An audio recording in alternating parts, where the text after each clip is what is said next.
Welcome to the late game edition of Halftime with Harmon here in Week 6. And thank God for you all. You don't have to just look at me. I've got a special guest here, Liz Loza of Yahoo Sports. Liz, what's up? How's Week 6 treating you? Oh my gosh, it's the best week ever. Not at all the best week ever. But it is great that Cooper Kupp is somehow back on the field. The guy's made out of plastic. Yeah, unbelievable. In a good way. Like, not PVC that's really brittle, but like malleable plastic that can take Tyler Eifert like breaks, but actually not break. Yeah, it was one of those situations where it was like, oh man, he's done, not looking good, and then all of a sudden getting notifications on the phone that he's going back out there. So great stuff for Cooper Kupp and everybody that played him today after he came in, questionable with the concussion anyways. But late games, kind of boring so far. Nothing too exciting happening. We do have the Cowboys utterly smashing the Jacksonville Jaguars. I don't know if they're smashing so much as the Jags not efforting. At least the box score says 24-0 Cowboys over Jacksonville. Yeah. It says that the Dallas Cowboys are having a good game. Cole Beasley, 2 touchdowns. Rico Gathers caught a target and was actually targeted. Yes. That's nice. I like to see him. He's made a couple of big plays the last few weeks. He's like a fantasy Twitter darling. Free Rico, baby. Yeah, absolutely. And the interesting note was, I know Michael Gallup, who's a guy that I was high on coming into this season, he caught a Saturday touchdown, meaning he did not get that second foot down. Unfortunately, it is Sunday. But one thing I want to ask you about is the Bears offense. Obviously, they lost to the Miami Dolphins, which is disgusting considering they were starting Brock Osweiler. But it's at least interesting that this is the second week in a row that they've played that they kind of looked like a good offense. I mean, statistically, for fantasy purposes, they put up numbers, 28 points on the Dolphins' defense, and most of their skill position guys did well. Obviously, Taylor Gabriel went over 100 yards. Second week in a row. Second game in a row. Allen Robinson caught a touchdown. Yep. Second game in a row. Yep. Taylor Gabriel was the engine of the offense. Mitch Trubisky was one of the highest scoring quarterbacks of the week. Yeah, that's weird.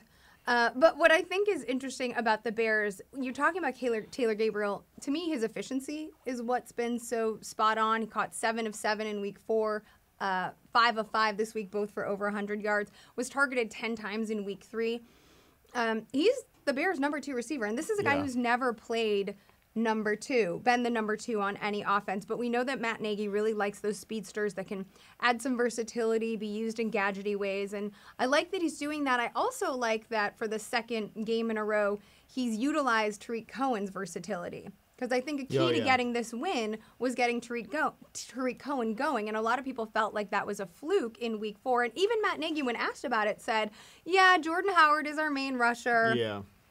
And that may have been true, but Jordan Howard's fumble stuffed at the goal line and then fumble did not get him in anybody's good graces. No, that's going to kill you. 14 carries for 69 yards. Nice rushing line. Against Miami that has been giving up rushing yards they've been selling them.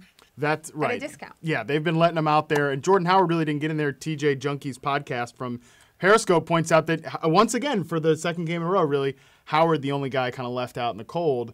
But maybe this offense is just better with Tariq Cohen out there. Well, when you think about Tariq Cohen's ability in the passing game, right, and what did Matt Nagy get out of Kareem Hunt last year, really used him as a receiver, and I think Jordan Howard definitely worked on his hands over the summer, but I'm going to guess Matt Nagy knows something we don't. Yeah, for sure. I think that this is definitely a situation where people are saying enough of the Yahoo staff telling us to buy low on Jordan Howard. Yeah. We might have to cool it down with that talk. Maybe a little bit of a changing of the guard here. We got a question from YouTube. Go Cowboys! Are we good enough to make the playoffs this year? No. You're not. Well, it's the NFC East. You're not good enough. I mean, I guess, right? Like, none of those teams are good. None of those teams are good in the NFC East. Although I will say, my Panthers losing in Washington today was rough. Washington, I do think that game was interesting, though, because Alex Smith looked like not even hot garbage, like just plain old cold garbage against the Saints. And this week didn't have Jamison Crowder, didn't have Chris Thompson, so Vernon Davis had an uptick in targets. I think that's something. I mean, Vernon Davis, we talk about Frank Gore being the Gabrielle Union of the NFL in that he is ageless. Vernon Davis is the same way. I was like, wait, I don't get it. Just follow. Yeah, you're Bring it on, Matt. Bring it on. Vernon Davis also similarly to Frank Gore, back in his hometown, finishing his career with a flourish and glory. if Jamison Crowder and Chris Thompson continue to be banged up, I think that Vernon Davis needs to be an add, and he's owned nowhere. He's $10 in DFS today. I started him as a last minute once I heard Nick Van Nett wouldn't play. Yeah, it was a real rough game early and late for Carolina. DJ Moore had a couple of turnovers, one on a punt return, one just in the middle of the field. Josh Norman, #revenge game, popped it out. And just in general, Cam Newton then at the end of the game, he played well overall, 67% completion rate. He played well, again, overall, but at the end, missed just 3 awful throws to lose the game. I still like this Carolina offense. I spent the week kind of starting to buy into them emotionally again, and here we are. Hence tilting. Anyways, one piece of good news from my week was that I was very in on the Buffalo Bills covering the 10-point spread. But, of course, we saw Nathan Peterman get destroyed out there. We talked about that in the early edition of the show, so that's very exciting. But, Liz, I want to pick your brain. You're here for a reason, right? Sure. What were some of your biggest takeaways from the early game action? Just general, it could be about a specific team, could be about a specific player. Who caught your eye? Maybe, I know you do pickups. Like, who are you thinking that people should pick up after this week? Ricky Seals-Jones. So I'm always looking at tight end because it's been so frustrating, which is why I brought up Vernon Davis, right? Ricky Seals-Jones has been one of those guys that we've wanted to be a sleeper.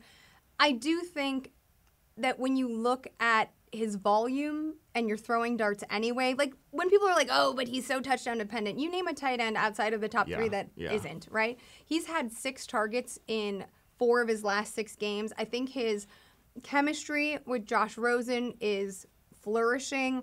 Actually, like Christian Kirk, I know you like that. Christian Kirk last week I said was a bright spot. I think he continues to be a bright spot. Larry Fitzgerald's all banged up. And Josh Rosen is playing so much better than his numbers show. I mean, this guy has promise, but he's being McCoyed. The O-line is doing him in. But I think that Ricky Seals-Jones, if we're looking for a tight end for fantasy purposes, next week they are actually, it's a Thursday night game in Arizona versus Denver. Broncos secondary, while improved today, still pretty generous, incredibly banged up, coming off a short week. I don't know if they'll be able to game plan, so I think that Ricky Seals-Jones, RSJ. There's no ASJ, so we got to have MSJ. We got to have like little initials there. I like that call a lot, actually, because what you said to me is that Josh Rosen is playing much better than his numbers indicate. I mean, and he's totally under siege in this offense too. I said this in my FFL segment this morning. He's been under pressure on 47% of his dropbacks coming into this week. That is obviously quite a chore for a rookie quarterback. But I do think this offense is starting to come together. I think this team, it's going to be one of the worst teams in the NFL. Oh, you're looking over here because people are asking questions. People are asking questions, and I want to hit actually one from Facebook. They didn't ask me. Dan did not ask me, so who cares what I have to say? But Liz, who wins Sunday Night Football this week? Kansas City going into New England. One of our top producers here is a Patriots fan, and he's already glaring at us. But what do you think? Chiefs, Patriots, who wins this game? Well, I don't like the narrative here. The the next gen versus the past gen, like the baby goat versus the billy goat. Very good. That was on me. I feel like I'm going to give the home field advantage to the Patriots in this one. Bright lights. Mahomes is doing incredible things. I expect it to be a high-scoring score. So does Vegas. You're right. 60. I think it's a 60-point over and under at some outlets, 59 at others. Yeah. Do you think they actually hit that 60-point mark? I mean, it wouldn't surprise. I mean, all you need is one big play out of Tyreek Hill and one big play out of Josh Gordon, and all of a sudden the whole thing is lit. And Tyreek Hill is big buy low right now due to his air yards volume. Another guy that's actually hitting that, we're watching this game right now, this Ravens-Tennessee game. Got a question in the chat about Corey Davis, who's another big air yards guy this year. But also Michael Crabtree, if you just didn't watch the games at all and just followed the volume, you would have been on Michael Crabtree this week. And he has played well in this game so far. Made it up. A couple nice catches. Scored for the first time since week 1. Are you back in on Crabtree, or what? What is that? Is this just a fluke, or is he a guy? If somebody dropped him last week, which is entirely possible, if they just hate dropped him for all the drops of his own, would you go out and pick him up? I think he had 8 on the season before this game. Heading into this game. No, and I mean, fine. Yes, maybe it depends what your roster is, but I'm not interested in trying to add receivers because there's probably 50 wide receiver 3s that you can choose from. So if you're throwing darts at a wide receiver, you got problems. Yeah, for sure. What about Corey Davis? We had somebody asking from Facebook if they should drop Corey Davis. Is he a guy that you are dropping right now? The peripherals are all there for Corey Davis. Again, you look at market share of targets, you look at market share of air yards, you look at market share of red zone. Like, it should all be there. Right. Let me look something up real quick. Keep talking. My good buddy Josh Hermsmeyer from 444, he does a lot of work with the air yards. I think it was last year his guy that was getting all the peripheral numbers but not doing anything with it was Zay Jones. And I think he said a couple weeks ago that there's an outside chance that Corey Davis could be that guy this year who's just the Zay Jones who just gets all the, the opportunity numbers but nothing comes of it. I mean, I don't like him at the Chargers next week, particularly, not really. not with Casey Hayward being a bad man. And then he's on bye. Yeah. So if that's 2 weeks that you're not going to use him. And with there being so many more upside options at the wide receiver position, I think you could drop him.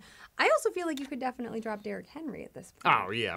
Please. Derrick Henry's like totally worthless. But running back is like antithetically to wide receiver, running back is so scarce. Right. That I feel like you have 67% of Yahoo owners holding on to Derrick Henry because he could get a touchdown. He's a running back. It's like, who are you going to drop him for? Like Ito Smith? Not if Donta Freeman comes back. Yeah, if he comes back. But Frank Gore, I might drop him for next week facing Detroit. Interesting. Ito Smith, though, I would say somebody to keep an eye on. He's gonna. We talked about him in the first stream. Yeah. Oh, yeah, for sure. So does Brett Evans. Oh, absolutely. But he's a guy that next year we're gonna be talking about because I think either Freeman or Coleman. One or both, honestly, because Freeman has a bloated contract. I don't know off the top of my head how they can get out of it. But he's one of the highest paid running backs in the NFL. So we could easily be talking about Ito Smith as a guy. And Coleman was a shanty pick. That's not a current regime pick. I think everybody's expected him to eventually move on. But yeah, with this Titans offense, it's 14-0 right now, Baltimore over Tennessee, and Baltimore driving with the ball right now. This one was pretty, at one point I was tempted to take the Titans plus 2.5, getting 2.5 points in their own building. I still think they're a pretty good team, but then the question to me was it was literally posed to me on a podcast. Okay, but so how does Tennessee score any points against Baltimore's defense? The answer so far has been they don't. So I think that they are getting shut out. They are getting shut out right now. One other interesting question I want to pull back up. What about David Njoku? We talked about the tight end position. He got a late touchdown. He is currently the second highest scoring tight end on the slate, trailing only Austin Hooper. Again, most of our big-name tight ends are coming up tonight with Kelsey, Gronk. But it's kind of since Baker Mayfield has taken over, has started to come together. He had 12 targets today. He had 11 targets the week before against Baltimore. Some of that is inflated because Rashad Higgins is out. Yep, so he's out. Some of that will be affected, I think. But next week he's at Tampa Bay. And I have to be honest, Andy Behrens this morning on FFL touted Njoku as a nice play, but I've really enjoyed the safety play of Derwin James for the Chargers. Absolutely. So I felt like that would erase him. Right. Not expecting the target total to jump as much as it has. So next week, though, he's at Tampa Bay, and then he's at Pittsburgh. So, yeah, that's fire it up, man. Fire it up. 77% owned, though, so good luck trying to get him. Yeah. I think if he's just a guy that if you're playing DFS or whatever, I think that he's starting to come on. And if you own him, I know I picked him up in a league after he got dropped. Then he's a guy that you're probably playing every single week because the volume is there. And you just really can't say that too much about the tight end position. I think if you just looked at just the early Sunday slate, in DFS this week, I think Eric Ebron was the top price guy, which what? And he's hurt everywhere. Which kind of world are we living in? He still had a decent game today. He has 4 injuries. Literally, it's shin, knee, tooth, head. Yeah. I don't know.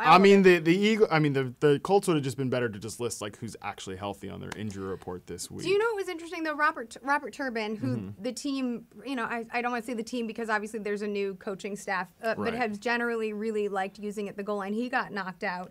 Marlon Mack is back. Mack is back. The Mack is back. Don't do that. Return of the Mack. That's a song. It is a song. Yeah. Were you conceived when that song was? I had no comment.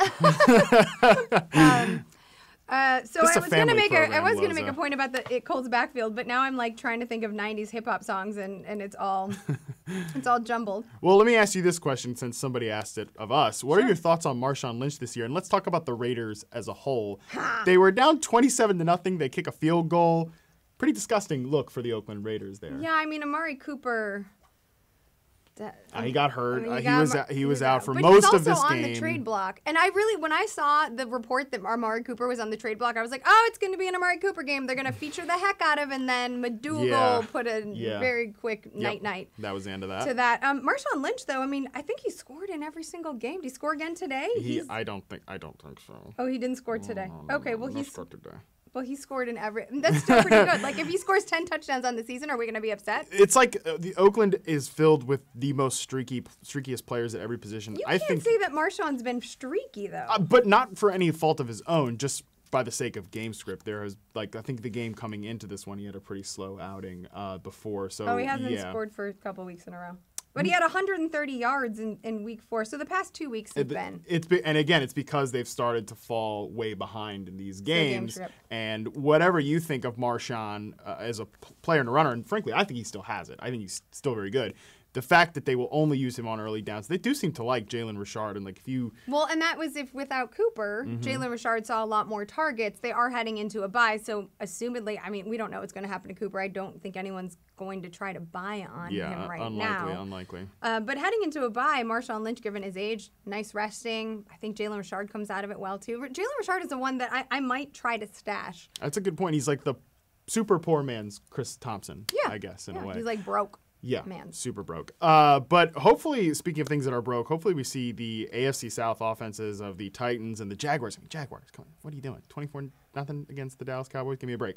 Hopefully we see some of these offenses come back to light, but that is going to do it for us here on the late game edition of Halftime with Harmon. Liz, did you have fun?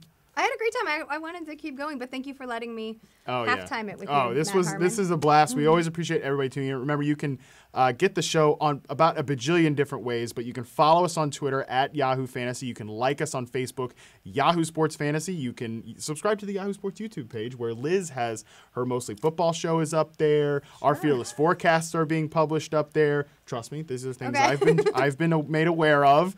You can like the show on Twitch. We could do Twitch. I mean, we're everywhere, Liz. Twitch is great. We're literally everywhere. You can find us everywhere. Follow Liz on Twitter at LizLoza_FF. I'm at MattHarmon_BYB. We've got a real underscore thing going on here. And you all, good luck in the rest of your games, and we will see you next Sunday.